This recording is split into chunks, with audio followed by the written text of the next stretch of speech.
Ayan guys, good morning.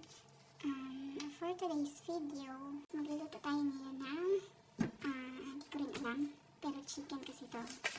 So, may binili kasi si Ama na chicken galing China.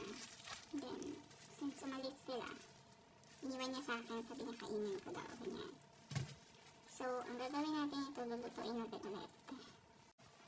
Meron ditong sauce.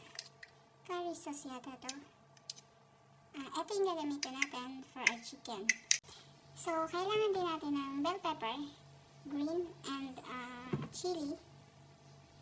Then, ito, half lang yung gagamitin natin. And need din natin ng spring onion leaves. Green onion leaves. And ginger and shallot. So, simulan na natin!